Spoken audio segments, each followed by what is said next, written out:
Hi అండి, అందరూ ఎలా ఉన్నారు? అందరూ బాగోవాలి, అందరిలో మేము ఉండాలి అని కోరుకుంటున్నాము.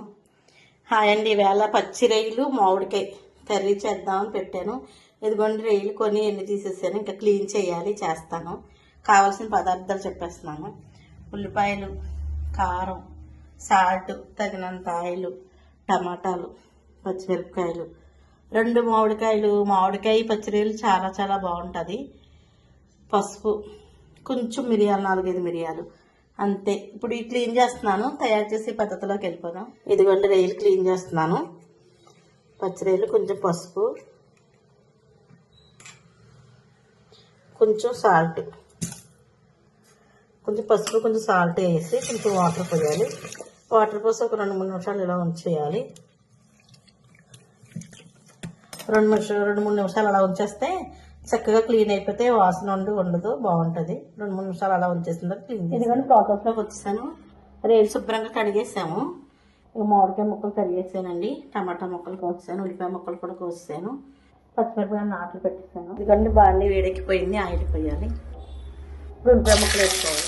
ఎందుకంటే దారుగా ఉల్లిపాయలు వేయిపోయి ఇప్పుడు పచ్చిరొయ్యలు వేయాలి. కొంచెం పసుపు, కారం, సరిపడా ఉప్పు వేయాలండి.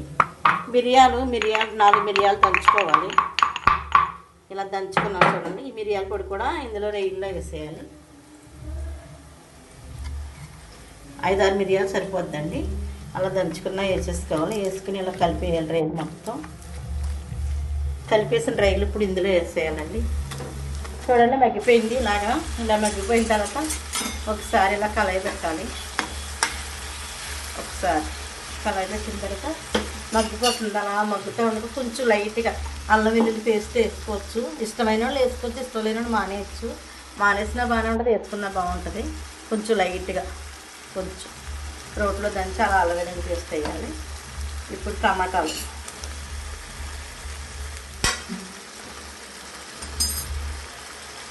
ఇప్పుడు మళ్ళీ 10-15 నిమిషాలు మగ్గనివ్వాలి. సిమ్లో పెట్టేసి మగ్గనిద్దాం. ఇదిగోండి అయిపోతుంది కర్రీ చక్కగా. ఇప్పుడు ఇందులో మామిడికాయ ముక్కలు వేసుకోవాలి. మామిడి ముక్కలన్నీ ఇందులో వేసేసుకోవాలి. చూడండి కర్రీ తయారైపోయింది కదా. మామిడికాయ ముక్కలు వేయాలి. చాలా వరకు కర్రీ మగ్గిపోయింది. ఇప్పుడు మామిడికాయ ముక్కలన్నీ ఇందులో వేసేయాలి. ముందే వేయకూడదు. ఒక 10-15 నిమిషాలకి కర్రీ ఉడికిపోతుంది. ఇదిగోండి శుభ్రంగా ఉడికిపోయింది, నీట్గా ఉడికిపోయింది. చూడండి చక్కగా ఉడుకుతుంది. ఇప్పుడు ఒకసారి కలయి పెట్టుకోవాలి. కొంచెం వాటర్ పోయాలండి తగినంత. 10 నిమిషాలు పక్కన పెట్టేస్తే సిమ్లో పెట్టి 10 నిమిషాలు ఉడకనిస్తే మామిడికాయ పచ్చిరొయ్యలు కర్రీ తయారైపోతుంది. ఇదిగోండి పచ్చిరొయ్యలు మామిడికాయ కర్రీ తయారైపోయింది. ఇంకా కూర అయితే మొత్తం తయారైపోయింది. కొంచెం కొత్తిమీర వేసుకుని గ్యాస్ తట్టేసుకోవడమే. తయారైపోయింది చూడండి. గుమ్మగుమ్మలాడే పచ్చిరొయ్యలు మామిడికాయ కర్రీ అయితే తయారైపోయింది. ఈ స్టైల్లో చేసుకుంటే చాలా బాగుంటుంది. చక్కగా తినొచ్చు, బాగుంటుంది, చాలా బాగుంటుంది. హాయ్ గైస్, ఈరోజు అయితే రొయ్యలు మామిడికాయ కూర గైస్ తిని టేస్ట్ చేసేసి చెప్తాం గైస్. ఓకేనా గైస్? తిన్నాము, చాలా టేస్టీ గైస్. ఇదైతే ఒక ముద్దకి అలా నెయ్యి ఎట్టుకొని అలా గ్రేవీ కలుపుకొని ముద్దకి నెయ్యి ఎట్టుకొని తింటే ఉంటుంది.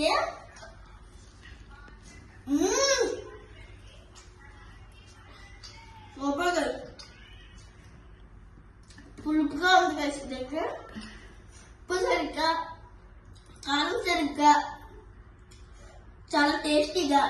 మీరు కూడా ఈ స్టైల్గా చేసుకొని తినండి. మీరంతా ఎంజాయ్ చేయొచ్చు గైస్. సూపర్ ఉంది గైస్.